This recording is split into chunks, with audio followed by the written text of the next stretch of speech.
what's the other great thing that happened in 1549 for the Church of England? The first Book of Common Prayer was published. And really probably the greatest jewel of our tradition is the Book of Common Prayer. There was an act of uniformity to change the liturgy into English, and not all the clergy or the laity liked it. Cranmer was the main compiler. There's a bit of Lutheranism in there. You begin to have a mix between the traditions of the Catholic Church and the continent, combined with some Lutheranism. But yet some of the old customs remain. The use of vestments. Remember, we're not throwing the baby out with the bathwater. So the sacraments remain 7 sacraments. The vestments remain as a part of it. And some of the way in which the Mass itself is celebrated continues. But the first big change is that it's accessible to the people. Again, it's in English. People in the pews can hear it. But you know, how many copies of the prayer book do you think a parish owns? 2 or 3, maybe. Because who could read it but the priests, right? As a matter of fact, the requirement was that every church must have at least a copy available to the public of the Book of Common Prayer, and it was usually chained to a desk for fear that it would be stolen, not because somebody wanted it at home, because probably couldn't read it, but because they weren't happy with the changes. They were going to take it out and throw it away. But one of the other great changes in the prayer book, we talked about this in confirmation class this year, was the idea of the daily office. You know, if you were a Roman Catholic priest or a Roman Catholic monk, you were required to say the 7-fold office, which was actually 9 offices. Matins, lauds, prime, terce, sex, nones, and compline. Nuns too? Nuns, the religious, yeah, monks and nuns, were required to do all of those. And it was very cumbersome. You know, is this a second-class feria on what day? And it's, you know, I have one in English, and it's a lot of knowing where your ribbons go and what readings go where and all that stuff. If you want to know what matins and lauds, a stripped-down version, would look like as a monk, come to the Tenebrae service we have on Wednesday in Holy Week. That's matins and lauds for Holy Week that we do that night. Stripped down because it's during Holy Week. So the other great joy was this idea of the daily office being accessible to the people. That morning prayer and evening prayer was simplified. Morning prayer became matins and lauds, compiled together. With more scripture used, there's a lot more Bible in our morning and evening prayer than is direct quotes of scripture in the Latin Roman office, because the assumption was you were also doing daily Mass and getting lessons there. And then evening prayer was Vespers and compline compiled as well. It's a great idea, but again, most people can't read.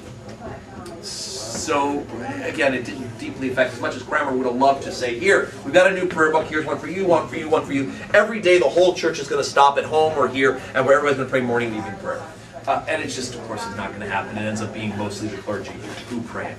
And it's true today. And we are the only branch of the Anglican Communion, at least as of a couple of years ago, we're the only branch of the worldwide Anglican Communion that does not require its clergy to pray morning and evening prayer. I'm sure when they wrote the canons, because we're the first one to break away from England, that there was just an assumption, well, of course everybody will do it. But I'd hate to be the guy who takes a poll of the clergy and asks them in this diocese or in the national church. Well, they should, but there's no requirement. Because the Roman priests are supposed to they're still required. breviary. Oh yeah, that's right. No, but I mean. And again, the American Church just, I think, never wrote it. I meant, so by branch, you meant the American Episcopal Church? The American Episcopal Church, which is the official American branch of the worldwide Anglican Communion, of which the Church of England is our mother church. The great thing is that as soon as this book was published, it was really hated by both sides of the aisle. It was too radical for the conservatives, and it was too Catholic for the reformers. So really, it was a pretty good book. Quite frankly, it cheesed everybody off. By 1552, however, Cranmer decides that the church needs a lot more updates. And so he revises it again, the 1552 prayer book, and added in there, it becomes much more Protestant. The theology of the communion service gets sort of dumbed down to the point where it becomes more about being a memorial meal than it does, and it was that kneeling during the service does not imply any belief of the real presence in the sacrament. Spelled right out of the prayer book. And again, this very Protestant, the idea that we're kneeling, but we're not kneeling because he's in there, we're kneeling because we're being respectful. I think maybe this was God's. That's really. Oh, and the ceremonial was simplified. Vestments were forbidden, and things began to be stripped down to be much more like the continent.